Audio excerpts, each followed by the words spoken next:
Welcome back. 26 years of fighting. The war between the Sri Lankan government and the Tamil Tigers is one of Asia's longest-running conflicts. With LTTE strongholds captured, the Sri Lankan army chief says that the military is close to ending this conflict. But is it really that simple and straightforward? Going back in history, the rebels have lost territory in the past only to win it back later. The army expects the hardest core Tigers to go underground and conduct guerrilla tactics once the war nears its end. Many expect an increase in suicide bombings. The army says it's ready to counter these possible ramifications. On the political front, President Mahinda Rajapaksa has gained in popularity from the recent victories and is expected to call early elections this year. Well, still with us are our guests in Colombo, Anath Palakidnar, in Washington, D.C., Patrick Mendes, and in Toronto, Chiran Rudramurthy. Now, let's just go back to the comments made in Toronto, and I'd like you to respond, Mr. Palakidnar, in Colombo, that the voice of the media has been stifled during this conflict. How do you respond to what Dr. Rudramurthy had to say? Well, it is what I could say is there's no any openly there's censorship or anything like that, but media people has been they have to act very cautiously because they don't know from where what is happening, and they are in a very clueless situation, because you know very well that a week ago a senior journalist was gunned down, and another last week a senior editor was attacked, and these sort of things are taking place, and some of the there are news reports that some of the senior journalists have already left the country and seeking refuge in various countries for their safety. So it is some sort of a situation like that, and we don't know who is doing what, but the government has said that it is probing into all these incidents, and they are very careful of all these things, and they have assured the safety of the media personnel. Despite all these things, these attacks are taking place, so the media personnel in Sri Lanka are very clueless, and they don't know from where what is happening and all these things. So this is what I can say for the moment. Okay, yeah. Mr. Mendes, you wanted to come in on that those comments as well. Yes, absolutely. May I make a couple comments about these commentators made? Earlier, there are some UN employees and humanitarian workers are stuck in this area that's controlled by the LTT groups and surrounded by the armed forces. The reports that coming from the United Nations is that the LTT is stopping them and letting them not go outside their own territory. So they are being used as a shield against the government forces. That is one of the facts. Other one is that this war has, you can blame either sides, but if you were to look at it, the LTT groups killed their own people, their own political leaders, from Amartya Lingam to current until recently. So you cannot blame this is the ethnic violence between the Sinhalese and Tamils, because the extremist group, which is we call the LTT, banned by the US State Department and other countries like in the Western Europe and even Canada, this extremist group killed their own leaders, political leaders who are moderate, willing to find a political solution to this issue. But unfortunately, if you look at it, the facts, they killed their own political leaders than they killed the Sri Lankan political leaders. This tells a different story than they are portrayed in the Western media. Well, of course, until we can get clarification of those facts about the UN and its staff up in the north, time will tell. Well, but let's just talk about that, Dr. Rudramurthy. I mean, the military confirms imminent victory, possibly, and one has to ask whether it's premature to actually bury the Tamil Tigers. They are a resilient group, and they have shown in the past that they can come back. Well, I mean, it is how you look at the notion of victory. I mean, as far as I'm concerned, the notion of the so-called military victory, it is not going to address the fundamental issue of the minority rights of the Tamil people. The issue of the Tamil rights and the national operation of the Tamils preceded the LTT. LTT came into the field or into the political scene only in the late 70s. But the Tamils have been agitating for the equal rights since 1948. So the LTT is actually is a symptom. It is not the cause of the entire thing. And on the other hand, I need to make this point very clearly. I do not agree with the tactics and the way the politics and the military strategy of the LTT.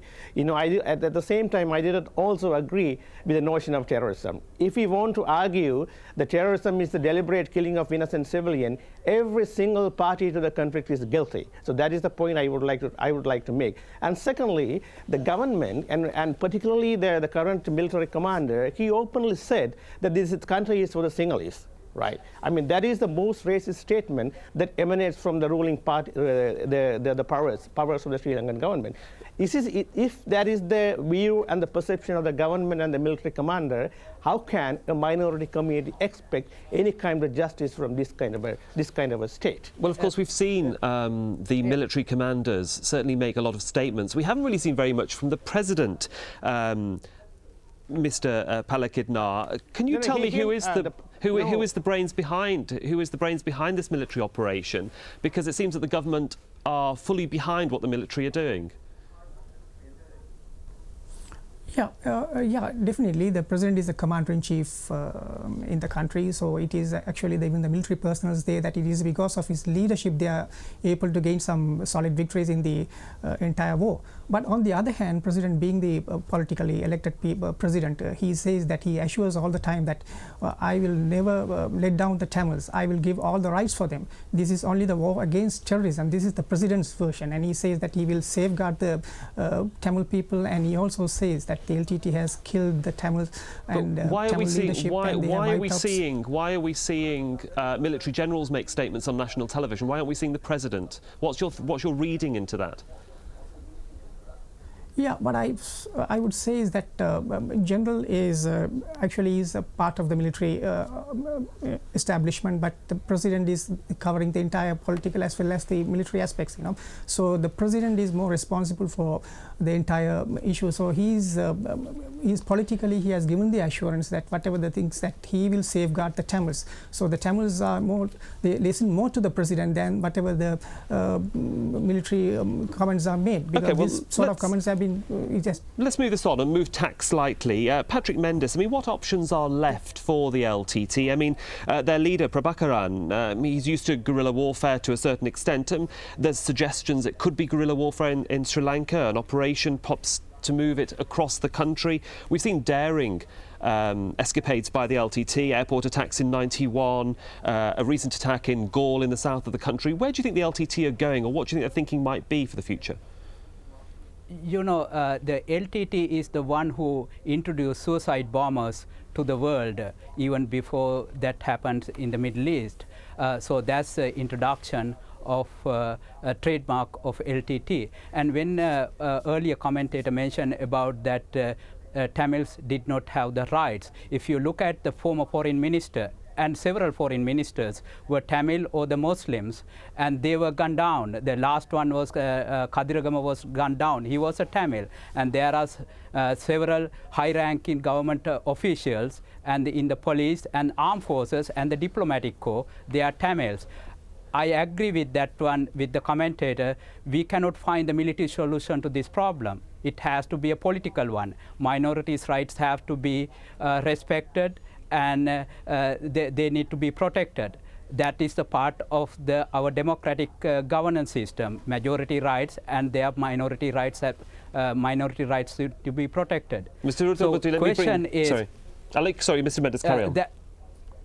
The question is, this terrorism tactics was introduced very brutally. If you look at Sea Tigers, they are suicide bombers, and they also forcefully recruited young teenagers as soldiers. They didn't have an option. They go and kill innocent people and threaten them, and these innocent people didn't have any choice. The Tamil recruited their own people by fear.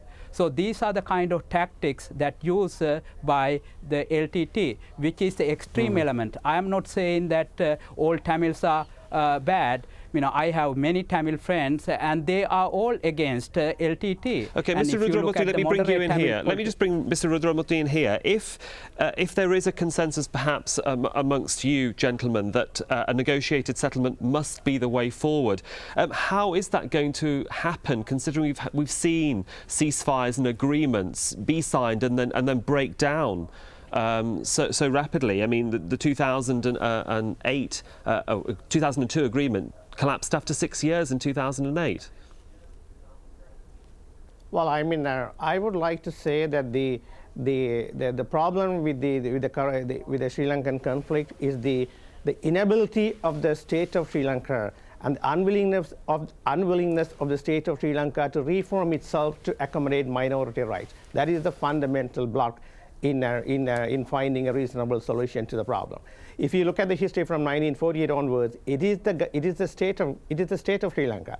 It is the government that is completely unwilling, completely unable to reform itself to accommodate the minority rights. That is the stumbling block, and all the other issues are the result of that one. So that is the point I would like to make here.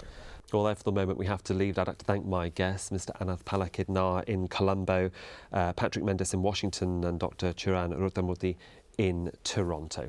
And thank you for joining us here on this edition of Inside Story. We do welcome your comments and suggestions. Please do email them to us at insidestory@aljazeera.net. That's insidestory@aljazeera.net. I'm Sahil Rahman. Thanks very much. Bye for now.